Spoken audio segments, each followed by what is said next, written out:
बुलेटच्या सायलेन्सरमध्ये बदल केलेल्या 12 modified bullet सायलेन्सरवर Vijapur नाका पोलिसांनी कारवाई केली आहे। बुलेटचे सायलेन्सर काढून घेऊन 12 बुलेट गाड्यांवर एकूण 42,000 रुपयांचा दंड आकारण्यात आला आहे। तसेच बुलेट गाडीचे सायलेन्सर काढून पोलिसांनी जप्त केले। सोलापूर शहर पोलीस आयुक्त एम राजकुमार यांनी चार्ज घेतल्यानंतर सोलापूरकरांच्या वाहतूक समस्येच्या दृष्टीने वाहतूक जाम होणार नाही तसेच नागरिकांना त्रास होणार नाही यासाठी उपाययोजना करण्याचं योजलं आहे। तसेच बुलेटच्या सायलेन्सर मध्ये फेरफार करून कॉलेज परिसर आणि सामान्य नागरिकांना त्रास होईल अशा पद्धतीने रोड रोमिओ हे बुलेटच्या पुंगळ्या काढून वेगवेगळे आवाज काढून रस्त्यावर बेकदारपणे वाहन चालवत असतात अशा लोकांवर कठोर कारवाई करण्याचे नियोजन सोलापूर शहर पोलिसांनी केलं आहे।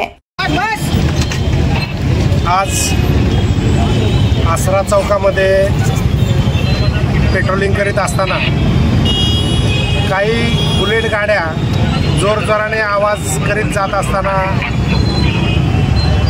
मिळून आल्या।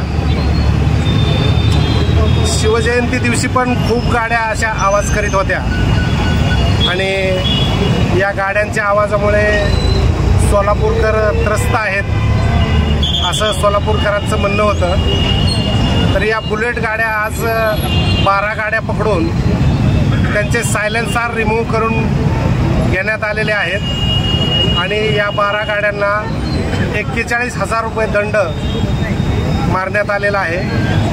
त्यांचे सायलेन्सर काढून घेण्यात आलेले आहेत। यापुढे ही कारवाई अशीच चालू राहणार आहे। जे कोणी अल्टर सायलेन्सर करून मोटरसायकलला लावून रात्री अपरात्री फटाक्या वाजवत फिरत असतात त्यामुळे ही कारवाई करण्यात आलेली आहे। ही कारवाई कायम चालू राहणार आहे। टोटल किती गाड्या होत्या? आज आम्ही 12 गाड्यांचे सायलेन्सर काढलेले आहेत। आणखी गाड्या तशा मिळून आल्या तर आणखी गाड्या काढण्याची तयारी ठेवलेली आहे। आमचे वरिष्ठ अधिकारी यांनी आम्हाला तसे आदेश दिलेले आहेत की या लोकांच्यावर कारवाई व्हायला पाहिजेत आणि त्याप्रमाणे काम चालू आहे। ताज्या बातम्या पाहण्यासाठी प्राईम महाराष्ट्र न्यूज चॅनलला सबस्क्राईब करा।